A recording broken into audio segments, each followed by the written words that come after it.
Welcome. Today we will be learning about the Siberian Trap, and by learning about the Siberian Trap, we will also explore a very common tactical idea in chess. So let's jump straight in. So you play this trap with the black pieces. So let's switch the board and begin. They'll play e4, you play c5, and now d4, you'll take the pawn on d4. They'll play c3, this is a Smith-Morra gambit. You'll take this pawn, and the point from White's perspective is that they're giving away a pawn, but in exchange, they'll want to get some very quick development and a very nice quick attack.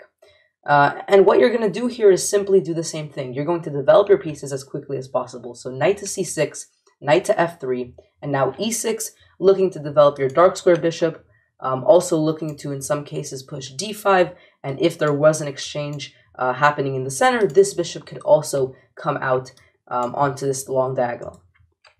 So here they'll play bishop to c4 possibly, just developing the bishop, getting ready to castle.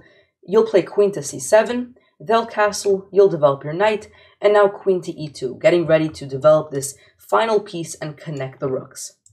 And in this position, you have just a very nice move, knight to g4. And the point of this move is that you're setting up a little trap. Notice that this knight is suddenly tied down to this pawn. The queen on c7 is exerting pressure onto h2, which means that if this knight were to ever move, there would actually be checkmate by queen to h2. Therefore, you're setting up a really nasty move, knight to d4.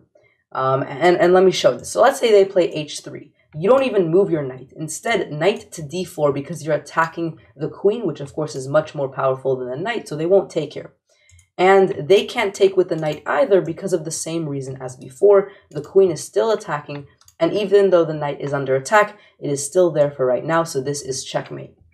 And so here, they have to move their queen. But if they move their queen anywhere, really, what you're going to do is you're going to take this knight with check, and again, remove the defender, right? Before, you were trying to remove the defender by drawing it out to the center of the board.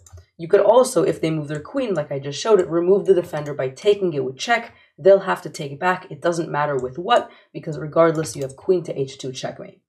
And so the beauty of these trap really comes in with the fact that you're putting a knight in a square where it seems like it's very unsafe. But because of the amazing attack that you've built, your queen and knight are just posing such a nice threat that White has no response here. In fact, I'm pretty sure the best move by the engine is to take the knight, give away your queen for a couple of minor pieces, but you're just down material here. If you find this position as black, you'd be very happy.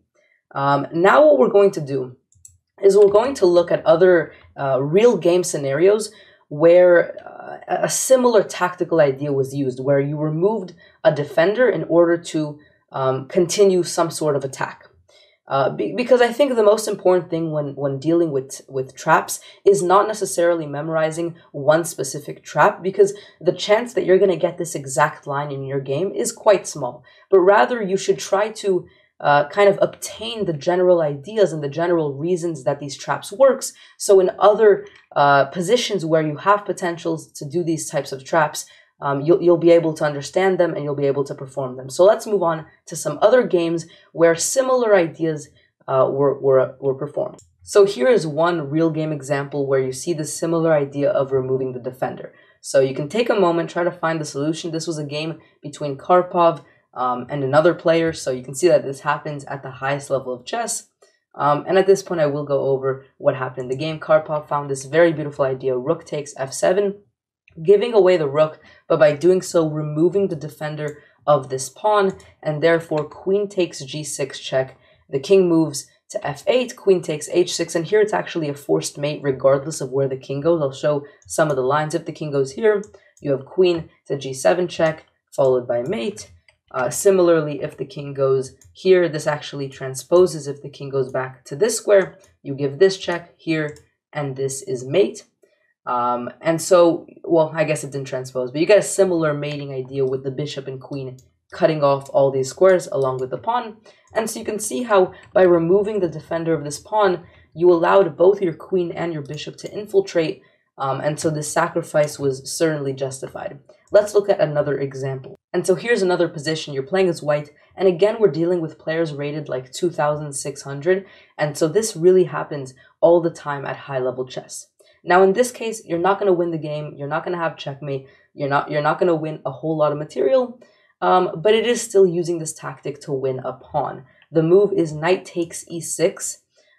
Notice that, this knight here was attacked, if this knight ever moved, by 2 pieces, and the only defender was a pawn. And so the way that you kind of recognize these tactics is by looking at which pieces are very loosely defended. And this knight clearly is, right? It's attacked by multiple pieces, and it's only defended by a pawn. So if only you could remove that pawn, and this is how you do it. Knight takes, pawn, bishop takes, and now you can take with your pieces. In the game, they took with the bishop. Obviously, if you take with a rook, you simply lose the exchange, and so you take the bishop, and you're completely fine. If they take, you can take back with the rook. And so you notice here a similar idea. Of course, again, it's not as powerful as before where you had checkmate, but it still is nice to recognize that, you don't have to move the knight away to a defensive square. Instead, you could sacrifice the knight and win back it immediately, being up a pawn.